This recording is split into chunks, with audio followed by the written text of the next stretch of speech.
Vous êtes-vous déjà demandé à quel point les Mugiwara seront puissants à la fin de One Piece? Aujourd'hui, on va analyser tous les membres de l'équipage des chapeaux de paille, un par un, pour savoir quelle puissance ils atteindront à la toute fin de l'œuvre. Car même s'ils ont déjà atteint une force incroyable en à peine 2 ans sur les mers, les Mugiwara auront grand besoin de s'améliorer pour faire face aux autres équipages Yonko, et ainsi trouver le One Piece. Et restez jusqu'à la fin car la puissance finale de certains personnages va complètement vous choquer. Et on va directement commencer avec Monkey D. Luffy, car qui dit équipage dit capitaine, et justement, s'il est le capitaine, il se doit d'être le plus fort. Aujourd'hui, beaucoup pensent que Luffy a atteint son apogée de puissance avec le Gear 5, mais laissez-moi vous dire que c'est complètement faux. Lors de son combat contre Kaido, Luffy avait éveillé son fruit, et Oda a appelé cet éveil le Gear 5. Mais pourtant, ce power-up n'a rien à voir avec les précédents, car à ce moment, Luffy avait réussi pour la première fois à utiliser les vrais pouvoirs de son fruit. En l'occurrence, ce fruit permet une liberté de combat presque illimitée, et on a ici affaire à un pouvoir divin. Le Ito-Itonomi modèle Nika est un fruit mythologique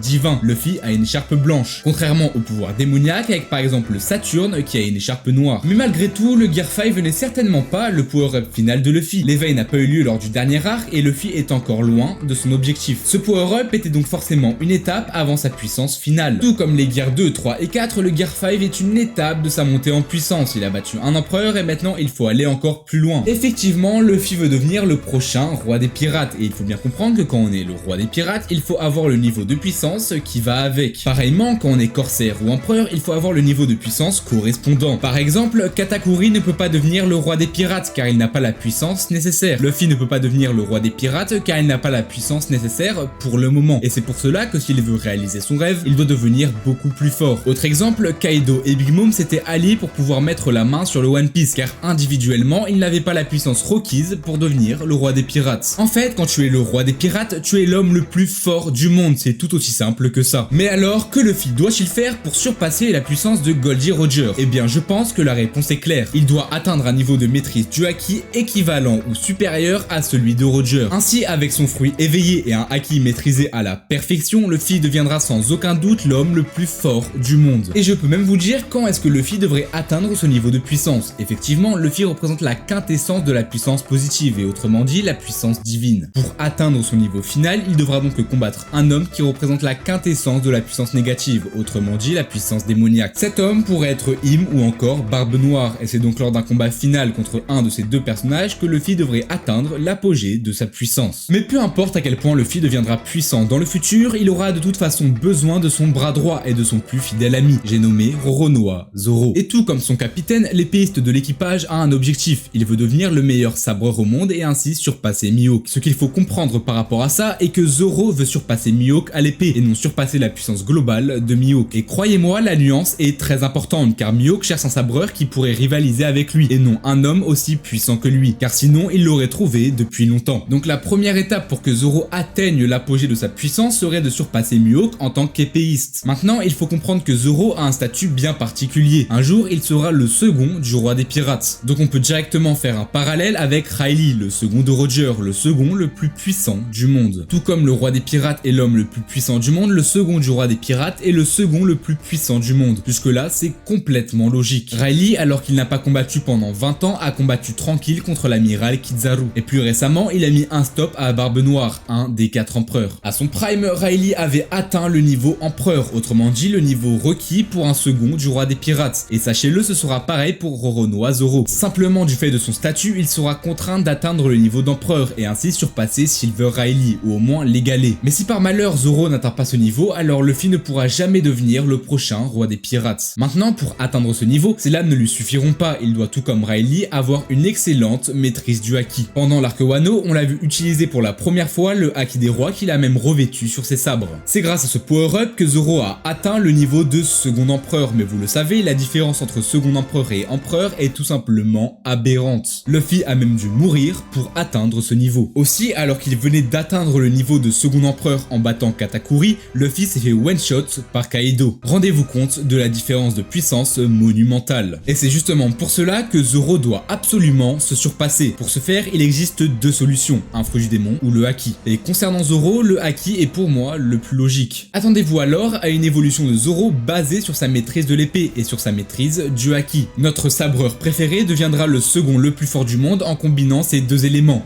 le sabre et le haki. Mais vous vous doutez bien que ce n'est pas Zoro qui va s'occuper de la navigation du navire, et justement nous allons maintenant parler de Nami, la navigatrice des Mugiwara. Mais avant ça, petite pause pour vous rappeler que si la vidéo vous plaît, vous pouvez vous abonner à ma chaîne et liker la vidéo, c'est un petit geste gratuit qui me soutient énormément dans mon travail, merci à vous. Revenons maintenant à Nami. Concernant ses futurs pouvoirs, on est assez limité, mais en fait c'est totalement normal. Elle est avant tout la navigatrice de l'équipage, donc contrairement à Zoro, elle n'a pas besoin d'atteindre un niveau de puissance extraordinaire. Par contre, étant donné qu'elle est dans l'équipage du futur roi des pirates, elle doit tout de même savoir se défendre un minimum. Donc pour revenir au haki, même si c'est assez limité, elle pourra sans doute très bien maîtriser le haki de l'observation. D'ailleurs, si on y pense, c'est essentiel pour un navigateur de prévoir le futur, et c'est justement ce que permet le haki de l'observation. Concernant Nami, elle a déjà prédit la météo et elle l'a fait sans utiliser de haki. Mais je pense que pour pouvoir atteindre Laugh Tale, elle va en avoir besoin. Le haki va sans doute lui être essentiel à partir de maintenant. Mais elle possède déjà d'autres pouvoirs en dehors du haki. Zeus est l'un de ses pouvoirs, le nuage qui appartenait à Big Mom appartient maintenant à Nami. Et mine de rien, c'est un gap de puissance assez incroyable. En plus de Zeus, elle a son Climatact, mais on ne peut pas encore dire qu'elle maîtrise à 100% la météo et les éléments. En parlant d'éléments, on a tous déjà pensé que Nami mangerait un jour le fruit des nerfs, mais le problème avec cette théorie, c'est que le Goro Goro no Mi donnerait un trop grand pouvoir à Nami. Effectivement, Nami ne doit pas devenir trop forte, car sinon il n'y aurait plus aucune cohérence en termes de puissance au sein de l'équipage. Par exemple, Nami ne veut pas devenir aussi forte que Sanji ou Zoro, car sinon il y aurait un trop gros déséquilibre avec les autres équipages pirates. Pour revenir à Zeus, Nami pourrait sans doute améliorer sa maîtrise et utiliser les mêmes techniques que Big Mom. Par exemple, l'impératrice pirate utilisait des attaques comme Raitei ou Indra, qui je vous le rappelle avait fait beaucoup de dégâts sur le toit d'Onigashima. Et si Nami arrive à maîtriser ces techniques, elle aura déjà passé un gap de puissance monumental. Tout ça pour dire que la navigatrice de l'équipage atteindra une puissance finale tout à fait respectable. Avec le haki de l'observation, un power-up de Zeus et son Climatact, elle deviendra sans doute la plus puissante des navigatrices. Pour beaucoup, Usopp ne sert à rien depuis Dressrosa, et factuellement c'est assez vrai, il n'a eu aucun gros combat et Oda semble avoir mis un peu en retrait lors de l'arc Egghead. Et personnellement, je suis un peu attristé de voir ce qu'est devenu Usopp lors de ses derniers arcs. Au tout début de One Piece, lors de l'arc East Blue, Usopp était l'un de mes personnages préférés, même s'il était déjà un fuyard et un menteur, il savait aussi porter ses couilles et se battre pour l'équipage. Aujourd'hui, je trouve même que Usopp a perdu son côté drôle qui faisait que c'était un très bon personnage objectivement. Mais à mon plus grand plaisir, l'arc Elbaf vient d'être annoncé au chapitre 1123, et vous savez autant que moi que le pays légendaire d'Elbaf et la population des géants est intrinsèquement lié au personnage d'Usopp. Et donc pour revenir au sujet de la vidéo, c'est logiquement dans le prochain arc que Koda va développer le personnage d'Usopp, aussi bien en termes de scénario qu'en termes de puissance. Et étant donné que One Piece s'approche de la fin à grands pas, la puissance finale d'Usopp pourrait même être révélée dès cet arc. Mais Usopp doit avant tout changer sa mentalité, car rappelez-vous, son rêve est de devenir un grand guerrier des mers, sauf qu'actuellement son attitude et ses actes disent tout le contraire. C'est pour cela que je pense que Usopp recevra un entraînement, une formation de la part des géants qui viserait à faire de lui un vrai guerrier, un homme valeureux qui accepte le combat au lieu de le fuir. Cet entraînement mental sera donc la première étape de sa montée en puissance, mais ensuite il nous faut du concret, des armes, du haki ou un fruit du démon. Et en tant que sniper, il devra sans doute maîtriser le haki de l'observation à la perfection, le même haki qui nous avait tous choqués sur Dressrosa. Et en plus, il a les gènes de son père Yasop, qui est sans doute le meilleur sniper au monde. D'ailleurs, si Shanks est bel et bien sur Elbaf, Usopp rencontrerait enfin son père, et il en apprendrait donc beaucoup sur sa force. Personnellement, je doute que Shanks soit réellement sur Elbaf, mais si c'est le cas, Usopp en ressortira bien plus fort qu'il ne l'est aujourd'hui. En tout cas, l'évolution de son haki constitue un gars de puissance important, et avec son lance-pierre et ses billes, il pourrait enfin devenir un grand guerrier des mers aux côtés des géants. Sanji Vinsmoke est le deuxième commandant de Luffy, et tout comme Zoro, il doit garantir un niveau de puissance important pour permettre à Luffy de devenir le prochain roi des pirates. Aussi, Sanji veut trouver All Blue, et contrairement à ce qu'on pourrait penser, ce rêve est lié à sa puissance. Pour trouver All Blue, il faut traverser toutes les mers du monde, et pour traverser toutes les mers du monde, il faut être puissant. Sanji a donc deux grosses raisons de se surpasser, et ce désir de puissance a été acté lors de son combat contre Queen. Il nous a montré sa maîtrise du haki de l'armement, des capacités physiques totalement cheatées, et une maîtrise du haki de l'observation tout bonnement incroyable. Et finalement, il a battu Queen, un commandant de Yonko. Mais alors, que lui reste-t-il à nous montrer? Quel power-up peut-il encore avoir? Eh bien, sachez-le, Sanji atteindra le niveau Yonko, tout comme Zoro. Dans One Piece, les deux premiers commandants ont un niveau similaire. Il y a une petite différence certes, mais elle reste minime. Par exemple, Riley et Gaban avaient été mis sur un pied d'égalité durant le flashback de Roger. Ils allaient attaquer Oden en même temps. Cette image est forte car Eiichiro Oda envoie un message très fort. Riley égale Gaban. Roger est le roi des pirates, donc Riley et Gaban se doivent d'avoir le niveau Yonko. Et c'est exactement pareil pour Zoro et Sanji. Sanji atteindra le niveau de Gaban, c'est sa destinée. En plus, il est très jeune et il lui reste du temps pour progresser. Dites-vous qu'il a battu un commandant sans haki des rois offensif, c'est incroyable. D'ailleurs, je vous le dis, Sanji va très bientôt maîtriser le haki des rois, car pour atteindre le niveau Yonko, il n'a pas le choix. Le haki des rois, c'est le minimum pour lui. Donc Sanji atteindra son niveau de puissance maximale en maîtrisant toutes les formes de haki et en utilisant des capacités physiques hors du commun. Résistance, vitesse, puissance, Sanji va atteindre le niveau Yonko d'ici peu de temps. Au moins, je vous aurais prévenu. Bon, on a déjà analysé la moitié des Mugiwara, et moi, je suis fatigué, mais j'annonce que si la vidéo fait 1500 likes, je fais une partie 2 avec les 5 Mugiwara restants. Tout est entre vos mains. En tout cas, vous aurez eu un petit aperçu de la puissance globale de l'équipage à la fin de One Piece. Et si vous avez kiffé la vidéo, mettez un petit commentaire de soutien, ça fait toujours plaisir. Sur ce, merci d'avoir regardé la vidéo jusqu'à la fin, et bisous.